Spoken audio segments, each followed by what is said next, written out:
अस्सलामुअलैकुम। I hope you all are fine. और कल की वीडियो में हमने क्वेश्चन नंबर 7 तक कर लिया था। आज हम क्वेश्चन नंबर 8 करेंगे। क्वेश्चन नंबर 7 से इम्पॉर्टेंट क्वेश्चन शुरू हो रहे हैं। ये जो नील पोर्टेंट वाला क्वेश्चन था वो भी बहुत इंपॉर्टेंट था एग्जाम के लिए, एंड क्वेश्चन नंबर 8 भी बहुत इंपॉर्टेंट था एग्जाम के लिए। सही है, तो क्वेश्चन नंबर 8 क्या बोल रहा है कि find the period of the following periodic matrix.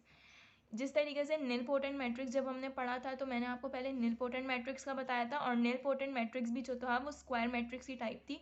इसी तरीके से पीरियोडिक मैट्रिक्स है वो भी क्या है, स्क्वायर मैट्रिक्स की टाइप है। सही है, तो पहले इस सवाल को करने से पहले इसका एक ही पार्ट है और कोई पार्ट नहीं है, लेकिन इस क्वेश्चन को करने से पहले हमें पता होना चाहिए कि पीरियोडिक मैट्रिक्स होता क्या है। सही है, तो आए हम शुरू करते हैं। पीरियोडिक मैट्रिक्स होता क्या है, ये उन्हीं चार टाइप्स में से है, ये उन्हीं चार टाइप्स में से है जो मैंने आपको रोक दिए थे जब स्क्वायर मैट्रिक्स करवा रही थी कि ये आगे जो हैं ये इनके क्वेश्चंस आएंगे तब इसको हम ब्रीफली पढ़ेंगे। सही है, तो अब हम पढ़ते हैं कि पीरियोडिक मैट्रिक्स होता क्या है।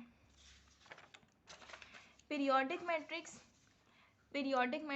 एक ऐसा मैट्रिक्स होता है, पीरियोडिक मैट्रिक्स ऐसा मैट्रिक्स होता है जिसके अंदर हम पीरियड ऑफ ए को +1 कर दें और आंसर जो है वो ओरिजिनल मैट्रिक्स के बराबर आ जाए। ये जो के है ये क्या शो कर रहा है, ये वैसे तो ये पावर शो कर रहा है। जिस तरीके से नील पोर्टेंट मैट्रिक्स में भी ऊपर जो पी था वो पावर शो कर रहा था, लेकिन उसका एग्जैक्टली नाम क्या था, इंडेक्स। उसको हम क्या बोलते थे, इंडेक्स बोलते थे। और इसी तरीके से यहाँ पर जो है पीरियोडिक मैट्रिक्स, यहाँ पे ये के शो कर रहा है ऊपर, तो इसमें हम इसको नाम क्या देंगे, के का नाम क्या है, पीरियड ऑफ ए। तो एग्जामिनर हमसे ये नहीं पूछेगा कि के की वैल्यू मैंने ये दी है या के की वैल्यू ये है, वो यही पूछेगा कि period of A is given और पीरियड ऑफ ए जो है वो हमें फाइंड करना है, जो भी। सही है, तो पीरियोडिक मैट्रिक्स क्या होता है, एक ऐसा मैट्रिक्स जिसका पीरियड ऑफ ए मतलब k+1, कोई भी हम के वाली वैल्यू जो है कोई भी एग्जामिनर दे या ना दे, तो उसके अंदर एक वैल्यू जो है वो +1 कर दो और आंसर जो हो जाए वो क्या हो जाए, ओरिजिनल ऑफ मैट्रिक्स ए के इक्वल आ जाए। सही है, के किसके इक्वल है, पीरियड ऑफ ए के। जिस तरीके से एक सवाल, एक एग्जाम्पल गिवन है कि अगर हमें prove that if it is a periodic matrix on period 2, इसमें इसमें इसने क्या पूछा हुआ है कि पीरियड की वैल्यू बताई हुई है। पीरियड का मतलब इधर क्या बोला हुआ है, के की वैल्यू बताई है। तो हमने सिंपल जो हमारे पास ये टर्मिनोलॉजी है k+1 = a, इसमें के की जगह हमने 2 पुट करना है।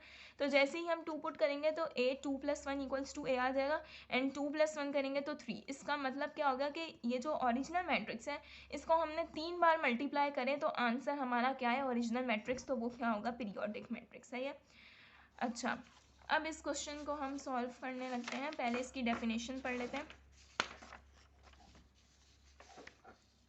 अच्छा, क्वेश्चन नंबर 8 है, पीरियोडिक मैट्रिक्स होता क्या है। यहाँ पे मैंने इसकी डेफिनेशन लिखी हुई है, ये आप कॉपी भी कर सकते हैं। A square matrix A is called periodic matrix.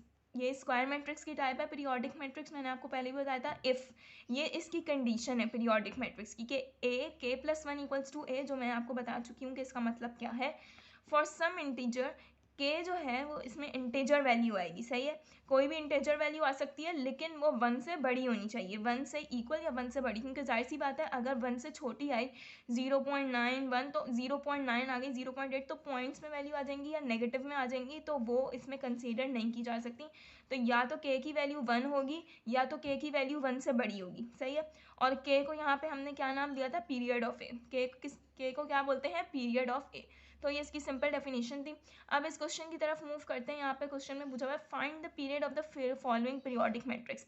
अब इस क्वेश्चन में एग्जामिनर ने हमसे पीरियड पूछा हुआ है, पीरियड हमें बताया नहीं है, पीरियड पूछा हुआ है। तो जिस तरीके से हमने नील पोर्टेंट मैट्रिक्स में पी की वैल्यू खुद पुट कर करके देखा था, और पीरियोडिक मैट्रिक्स की नील पोर्टेंट की मैट्रिक्स कंडीशन क्या थी कि जब तक जो है वो पूरा मैट्रिक्स 0 ना हो जाए तब तक इंडेक्स पुट करते जाना है। तो इसी तरीके से पीरियोडिक मैट्रिक्स की क्या कंडीशन है कि जब तक जो है वो ओरिजिनल मैट्रिक्स के इक्वल ना आ जाए तब तक हमने जो है वो के की वैल्यू पुट करते जाना है। सही है, तो हम सबसे पहले क्या पुट करेंगे, यहाँ पे इन्होंने बोला है 1 या 1 से बड़ी, तो 1 तो ये खुद ही है। अगर हम यहाँ पे लिखते हैं कि ए 1+1 तो यहाँ पे ये खुद ही आ जाएगा। सही है, तो यहाँ पे अब हम क्या करेंगे, सबसे पहले as we know a k+1 = a, ये हमारी कंडीशन है, सिंपल कंडीशन है ये हमारी जो मैंने आपको बताई यहाँ पे a k+1 = a। सही है, अब इसके अंदर हमें क्या करना है कि सबसे पहले हम k की जगह क्या रखेंगे 1, सही है, क्योंकि यहाँ पे हमारे पास कंडीशन में गिवन था कि 1 या 1 से बड़ी होनी चाहिए वैल्यू, सही है।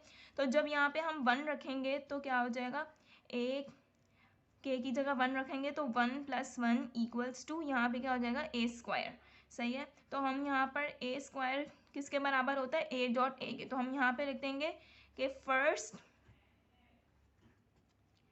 we have to take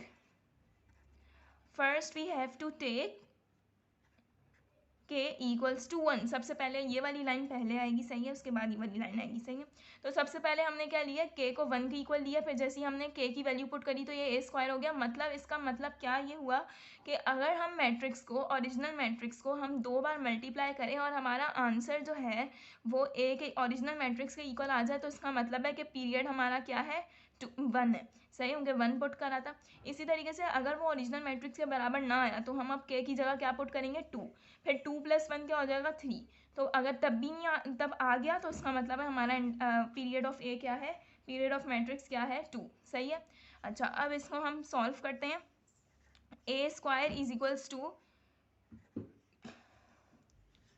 a.a हमने इन दोनों मैट्रिक्स को मल्टीप्लाई करना है, 1 - 2 - 6 एंड देन -3 2 9 2 0 -3 एंड देन इसी मैट्रिक्स को हमने दोबारा मल्टीप्लाई करना है, तो वो क्या आ जाएगा, 1 - 2 -6 -3 2 9 2 0 -3, सही है। इन दोनों को हमने मल्टीप्लाई करना है। मल्टीप्लाई का तरीका मैं बहुत बार बता चुकी हूँ, तो इसलिए मैं अब इस सवाल में दोबारा नहीं बताऊँगी, सही है। मैंने पिछली वीडियोज़ में मैंने बता दिया, तो आप पहले वो जाकर देख लें ताकि आपको इस सवाल में कोई कन्फ्यूजन ना हो, सही है। पहले इस रॉ को हमने इस कॉलम से मल्टीप्लाई करना है, फिर दूसरे दो कॉलम से, फिर तीसरे कॉलम से। इसी तरीके से सेकंड रॉ को पहले फर्स्ट से करना है, फिर सेकंड, फिर थर्ड, सही है। तो इसी तरीके से ये सिंपल मल्टीप्लाई हो जाएगा। ये हो जाएगा यहाँ पे 1 1 1 ज़ा 1 प्लस यहाँ पे 2 3 ज़ा, ये माइनस माइनस प्लस हो जाएगा, तो 2 3 ज़ा 6 हो जाएगा। एंड देन यहाँ पे हो जाएगा -6 × 2, तो यहाँ पे हो जाएगा -12। इसी तरीके से अब हमने ये जो फर्स्ट रॉ है इसको सेकंड कॉलम से मल्टीप्लाई करना है, तो 1 2 ज़ा 2, यहाँ पे -2 हो जाएगा। एंड देन यहाँ पे सेकंड एलिमेंट को सेकंड एलिमेंट से करेंगे, तो यहाँ पे 2 2 ज़ा 4 और माइनस है, तो -4 हो जाएगा। और देन यहाँ पे -6 को मल्टीप्लाई करना है किससे, 0 के साथ, तो यहाँ पे क्या हो जाएगा, 0 हो जाएगा।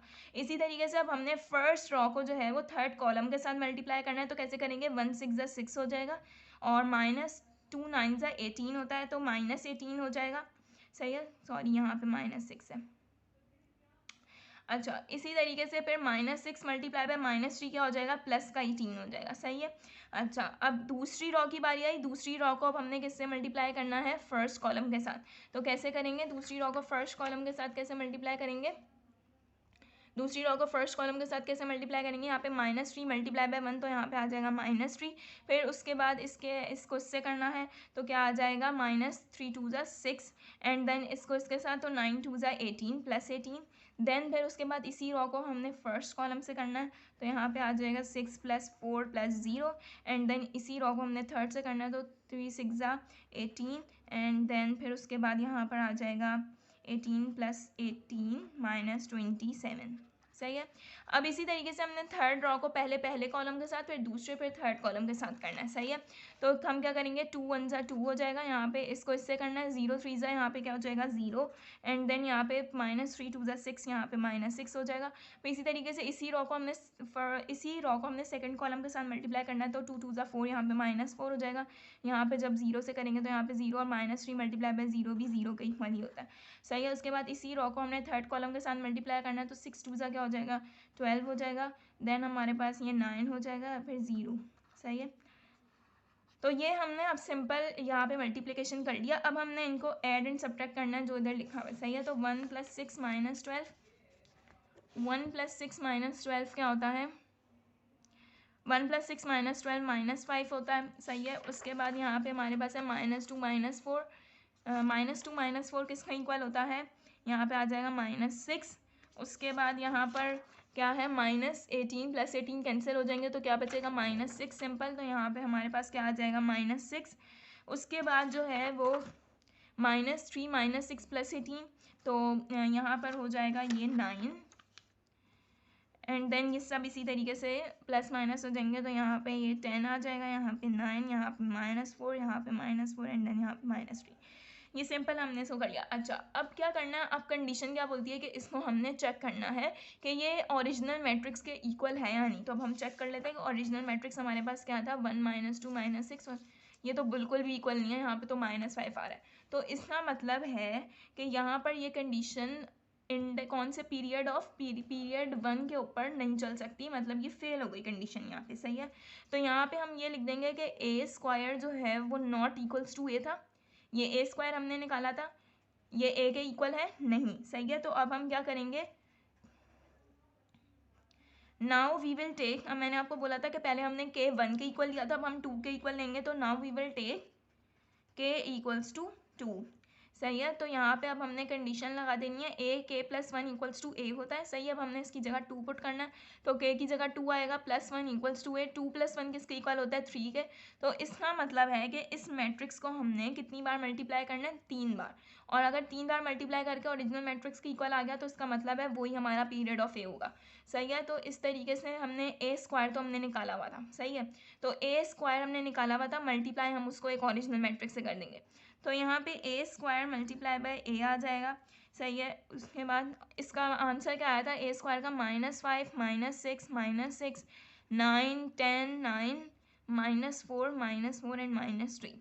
सही है, उसके बाद ओरिजिनल मैट्रिक्स हमारे पास क्या था, ओरिजिनल मैट्रिक्स है 1 -2 -6 -3 2 9 2 0 -3। सही है, ये हमारे पास ओरिजिनल। अब हमने इन दोनों मैट्रिक्स को मल्टीप्लाई करना है, उसी तरीके से मल्टीप्लिकेशन करेंगे। अब तो ये बहुत अच्छे तरीके से आ जानी चाहिए, मल्टीप्लिकेशन के हर क्वेश्चन में तकरीबन वही हो रहा है। तो यहाँ पे हमने क्या करना है कि फर्स्ट रो को हमने फर्स्ट कॉलम के साथ मल्टीप्लाई करना है, फिर सेकंड के साथ करना है, फिर थर्ड के साथ करना है। तो ये मैं जल्दी जल्दी खुद सॉल्व कर लेती हूँ, या आप बाद में भी खुद भी कर सकते हैं, इसके ऊपर टाइम ज़्यादा कंज्यूम ना हो जाए। सही है, फिर इसी तरीके से हमने उसको सेकंड कॉलम के साथ करना है, -12 + 0 एंड देन फिर उसके बाद हमने इसको थर्ड कॉलम के साथ करना है। तो यहाँ पे आ जाएगा 30 -54 + 18 एंड देन सेकंड रॉ को हमने फर्स्ट कॉलम के साथ मल्टीप्लाई करना है। तो यहाँ पे आ जाएगा 9 -30 + 18 एंड देन इसी को हमने सेकंड कॉलम के साथ करना है। तो -18 + 20 + 0 एंड देन सेकंड रॉ को हमने थर्ड कॉलम के साथ करना है। तो आ जाएगा -54 + 90 -27 एंड देन थर्ड रॉ को पहले हमने फर्स्ट कॉलम के साथ, फिर सेकंड, फिर थर्ड के साथ करना है। तो यहाँ पे आ जाएगा ये -4 है, +12 -6 एंड देन हमने थर्ड रॉ को हमने सेकंड कॉलम के साथ मल्टीप्लाई करना है। तो 8 -8 + 0 एंड देन थर्ड रॉ को हमने थर्ड कॉलम के साथ करना है। तो 24 -36 + 9 आ जाएगा। सही है, हमने इनकी मल्टीप्लिकेशन कर दी है। अब सिंपल हमें क्या करना है, इन लोगों को ऐड करना है। क्या करना है, इसको ऐड करना है। अब इसको ऐड करेंगे तो यहाँ पे आप कैलकुलेटर भी यूज़ कर सकते हैं, उनका कैलकुलेटर अब तो अलाउ है। खैर, यहाँ पे आ जाएगा -5 + 18 -12, यहाँ पे आ जाएगा ये 1, यहाँ पे आ जाएगा 10 -12 -0 -2, यहाँ पे आ जाएगा ये -6 आ जाएगा। 9 -30 + 18, यहाँ पे आ जाएगा ये -3 एंड देन -18 + 20 हो जाएगा 2 देन -54 + 90 -27, कैलकुलेटर में कर लीजिएगा 9 आंसर है।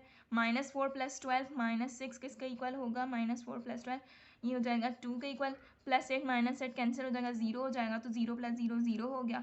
उसके बाद 24 -36 + 9 इक्वल होगा -3 के। सही है, तो अब हम अपना आंसर चेक करते हैं। ओरिजिनल मैट्रिक्स इक्वल आया ही नहीं, 1 -2 -6 -3 2 9, यस ओरिजिनल मैट्रिक्स के इक्वल आ गया। सही है, तो अब इसका मतलब क्या हुआ, कंडीशन इधर ट्रू हो गई। सही है, तो इसका मतलब है हमारा पीरियड ऑफ मैट्रिक्स ए क्या था, हमने के की वैल्यू क्या पुट करी थी, 2।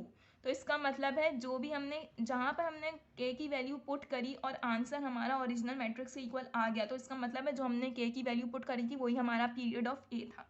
सही है, पीरियड ऑफ मैट्रिक्स था। सही है, तो यहाँ पर हमने क्या किया कि यहाँ पर लिख देते हैं कि हैंस, यहाँ पर आंसर लिखने के लिए हम क्या लिखेंगे, hence period of matrix is 2। Period of matrix 2 था क्योंकि यहाँ पे हमने के की वैल्यू 2 पुट करी थी। जैसी के की वैल्यू 2 पुट करी तो हमारे पास आंसर क्या आ गया, ओरिजिनल मैट्रिक्स, तभी हमारा पीरियड ऑफ मैट्रिक्स क्या था, 2 था। सही है। तो ये एक सिंपल सा क्वेश्चन था, बस इनकी हमें ना कंडीशन याद होना कि निलपोटेंट मैट्रिक्स की क्या कंडीशन है और पीरियोडिक मैट्रिक्स की हमारे पास क्या कंडीशन है, तो आराम से आ जाएगा। सही है। निलपोटेंट मैट्रिक्स की क्या कंडीशन थी कि कोई भी मैट्रिक्स के ऊपर अगर हम कोई भी पावर लें और उसका आंसर 0 आए पूरी मैट्रिक्स का, तो इसका मतलब है वो निलपोटेंट मैट्रिक्स है। अब अगर आपको एक कंडीशन याद है ना कि निलपोटेंट मैट्रिक्स की, तो कोई भी आपको क्वेश्चन दे दिया जाए, आपको अगर कंडीशन याद है कि ओरिजिनल मैट्रिक्स के ऊपर, ए मैट्रिक्स के ऊपर अगर हम कोई भी पावर लेंगे, उसका आंसर अगर पूरी मैट्रिक्स का 0 आ जाए तो अब हो जाएगा। तो कोई भी क्वेश्चन हो आप सॉल्व कर सकते हैं। इसी तरीके से पीरियोडिक मैट्रिक्स को भी हमने डिस्कस किया। उसकी कंडीशन क्या थी कि अगर कोई भी मैट्रिक्स, मतलब ए मैट्रिक्स या कोई भी मैट्रिक्स के ऊपर हमने k+1 करेंगे, मतलब कोई भी पीरियड ऑफ मैट्रिक्स लें और उसके अंदर ऐड कर दें एक 1 को, और अगर वो इक्वल आ जाए ए के, तो जो k की वैल्यू होगी, जो पीरियड हमारे पास होगा, वही हमारे पास पीरियड ऑफ मैट्रिक्स कंसीडर होगा। जैसे यहाँ पे जब हमने 1 पुट करा था, तो हमारे पास 1 पुट करा था, यहाँ पर k की वैल्यू क्या पुट करी थी, 1। जैसे ही हमने 1 पुट करा तो हमारा ओरिजिनल मैट्रिक्स से इक्वल नहीं आया ये। फिर जैसे ही हमने k की वैल्यू को 2 पुट करा तो हमारा आंसर ओरिजिनल मैट्रिक्स इक्वल आ गया। तो इसका मतलब जो हमने k की वैल्यू पुट करी थी वो हमारा पीरियड ऑफ मैट्रिक्स है, तो इसका मतलब 2 हमारा क्या है, पीरियड ऑफ मैट्रिक्स। तो ये था आसान सा सवाल, इसके अंदर एक ही क्वेश्चन था। ये बहुत इंपॉर्टेंट क्वेश्चन है। क्वेश्चन नंबर 7 से लेके क्वेश्चन नंबर 7, 8, 9, 10, 11 ये बहुत इंपॉर्टेंट क्वेश्चन हैं इस एक्सरसाइज के। पहले वाले क्वेश्चन तो बहुत इजी थी और वो MCQs वगैरह में ही आते हैं, जो हमने ऊपर वाले करे थे ना, वो MCQs वगैरह में आते हैं। लेकिन जो ये 7 से शुरू हो रहे हैं, ये बहुत इंपॉर्टेंट क्वेश्चन है, तो इनकी प्रैक्टिस अच्छे से करिएगा और इनकी कंडीशंस भी अच्छे से याद करिएगा। आई होप कि आपको ये चीज़ समझ आ गई होगी। और आज के लिए इतना ही काफ़ी था। अगली वीडियो में हम क्वेश्चन नंबर 9 करेंगे। तो that's all for today. Thank you and अल्लाह हाफिज़।